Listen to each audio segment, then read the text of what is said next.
इस दुनिया में पावर किसके पास होती है? Look around you. The real power, it isn't in weapons, and it doesn't sit on a throne. It's literally in the tip of a single finger. Welcome students to Science Study. मैं हूं आपका teacher जय वर्मा और आज का explainer कोई आम chapter नहीं है. आज हम उस रियलिटी को डिकोड करेंगे जो इस दुनिया की सबसे बड़ी डेमोक्रेसी को चलाती है. ध्यान से सुनो क्योंकि आज हम डाइव करने वाले हैं universal franchise and India's electoral system के अंदर. सो क्या कवर करने वाले आज हम? Very quickly, first, the world's biggest election, उसके बाद what is universal franchise, फिर आएगा a bold democratic experiment, then inside the electoral system, and finally, leaving no voter behind. Let's get into it. Section 1. The world's biggest election, a democratic festival. इसे सिर्फ एक election नहीं, एक absolute festival कहा जाता है. And the scale, it's a massive logistical miracle. पूरा system snow capped mountains cross करता है. ऑफिशियल्स डेंस जंगल्स और रिवर्स के थ्रू ट्रैक करते हैं, बस रिमोट बॉर्डर्स पर पोलिंग स्टेशन सेटअप करने के लिए. गिर फॉरेस्ट के डीप जंगल में स्ट्रिक्टली एक अकेले वोटर के लिए पूरा पोलिंग बूथ सेटअप किया गया था. Can you imagine that kind of dedication? And why exactly is all this insane effort needed? Well, 980 million. That's 98 crore eligible voters. जब 98 crore लोग एक साथ आकर अपने फ्यूचर का डिसीजन लेते हैं ना, it creates a massive shift in reality. This staggering figure is literally what defines the absolute power of India's democracy. Section 2. What is universal franchise? The core concept. Let's clear up the textbook definitions so you never ever forget them in your exams. सबसे पहले, what is franchise? Basically, franchise is just the official term for the right to vote जो आपको आपका constitution या government grant करती है. By the way, इसका एक और सिनोनिम है जो exactly same meaning रखता है, suffrage. So franchise और suffrage दोनों का मतलब simply right to vote है. Clear? अब इसके आगे बस यूनिवर्सल अडल्ट लगा दो. Universal adult franchise. इसका क्या मतलब बन गया? It means every single Indian citizen जो 18 साल या उससे ऊपर का है, उन्हें वोट देने का एब्सोल्युटली बराबर हक है. No discrimination at all. Caste, religion, gender, education या बैंक बैलेंस से कोई फर्क नहीं पड़ता.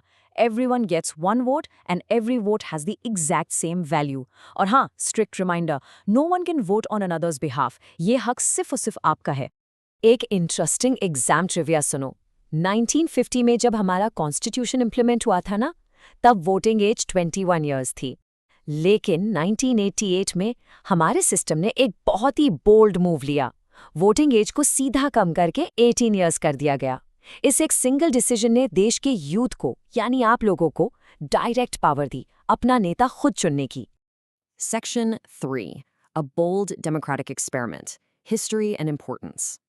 So ये इक्वल राइट हमें कितनी आसानी से मिला? Check out this shocking number. 13. Do you know what this is? आज़ादी से पहले barely 13% of Indians were allowed to vote. सिर्फ 13%. पूरा सिस्टम एब्सोल्युटली अनइक्वल था. बाकी देश की आवाज़ की लिटरली कोई अहमियत ही नहीं थी उस वक्त.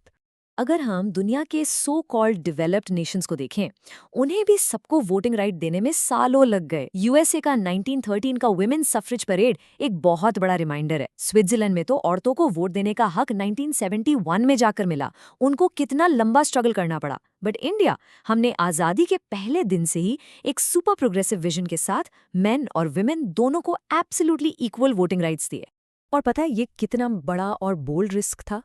1947 में हमारी ओवरऑल लिटरेसी रेट सिर्फ 14% थी और विमेंस लिटरेसी जस्ट 8%.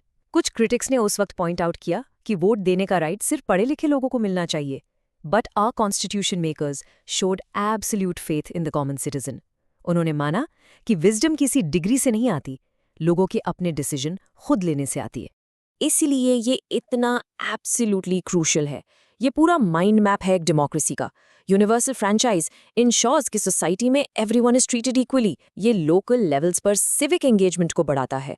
आपको ये डायरेक्ट पावर देता है to determine your future. And most importantly, it make sure कि जो नेता चुन के आते हैं ना, वो डायरेक्टली हमें आंसरेबल होते हैं. अगर सही काम नहीं किया तो next time out. Simple as that. Section 4. Inside the electoral system. How it works. इतनी मैसिव आबादी के साथ ये मशीनरी चलती कैसे है? सबसे पहले एक ज्योग्राफिक कॉन्सेप्ट को क्लियर करते हैं. कॉन्स्टिट्यूएंसी. आप सीधा जाके कहीं भी रैंडमली वोट नहीं डाल सकते।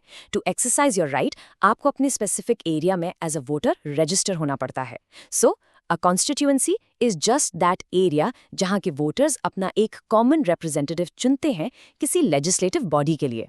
अब 98 करोड़ लोगों की आवाज़ को सिस्टमैटिकली कलेक्ट करने के लिए एक मैसिव इलैबोरेट सिस्टम की ज़रूरत होती है। एक ऐसी मशीनरी जहाँ हज़ारों इंटरकनेक्टेड एलिमेंट्स मिलकर एक फ्लॉलेस इलेक्शन कंडक्ट करवाते हैं। बिना एक प्रॉपर वेल ऑर्गेनाइज सिस्टम के ये पूरी डेमोक्रेसी एक सेकेंड में केओस बन जाएगी। To put that into perspective, India में 2.5 लाख यानी 250,000 से ज़्यादा लोकल गवर्नमेंट बॉडीज़ हैं। पता है कितने रिप्रेजेंटेटिव्स इलेक्ट होते हैं? एक्चुअली स्क्रैच दैट, गेस करो, 3.1 मिलियन, जिसमें से 1.3 मिलियन तो एक्सक्लूसिवली वुमेन रिप्रेजेंटेटिव्स हैं। और हमारे लोकसभा में 543 कंस्टिट्यूएंसीज हैं। ये स्केल अपने आप में एक पूरा अलग ही यूनिवर्स है। Section 5. Leaving no voter behind. Bridging barriers. अब है एपिक मशीनरी को ग्राउंड पर एग्जीक्यूट कौन करता है। Just imagine the share geographic and demographic scale for a second. हमारी एलिजिबल वोटिंग पॉपुलेशन यूके की पूरी आबादी से 15 गुना ज्यादा है और एरिया में हमारा देश फ्रांस से 6 गुना बड़ा है। इतनी डाइवर्सिटी, इतनी पहाड़, नदियां, डेजर्ट्स, इन सबको अकाउंट में रखकर एक फेयर इलेक्शन ऑर्गेनाइज करना, इट्स अ मॉन्यूमेंटल चैलेंज। और इन इनसेन चैलेंजेस को ओवरकम करते हैं हमारे unsung heroes, the election commission of India और द ECI। उनका मैंडेट बहुत सिंपल और पावरफुल है। Literally no voter is left behind. Persons with disabilities के लिए एक डेडिकेटेड पोर्टल से लेकर कंधों पर EVMs उठाकर रिमोट लोकेशंस तक जाना, they ensure that every single person can participate freely.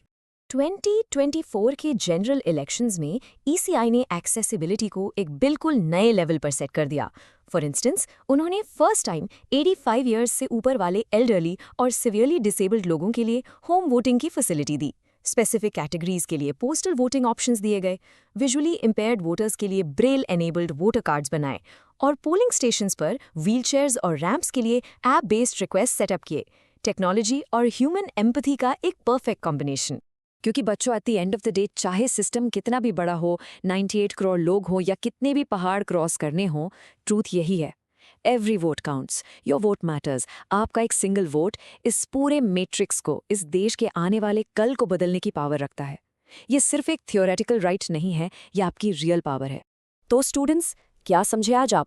Universal franchise सिर्फ एक कॉन्सेप्ट नहीं, एक वेपन है जो पावर डायरेक्ट आपके हाथों में देता है। But let me ask you this, अगर ये पावर आज आपसे अचानक छीन ली जाए तो क्या आप अपने हक के लिए आवाज उठा पाएंगे? Think about it. अगर कॉन्सेप्ट बिल्कुल क्लियर हुआ और दिमाग की बत्ती जली तो इस एक्सप्लेनर को अभी लाइक करो और अपने सभी दोस्तों के साथ शेयर करो।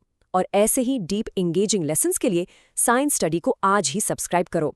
दिस इज योर टीचर जय Verma signing off. Next time तक पढ़ते रहो और आगे बढ़ते रहो।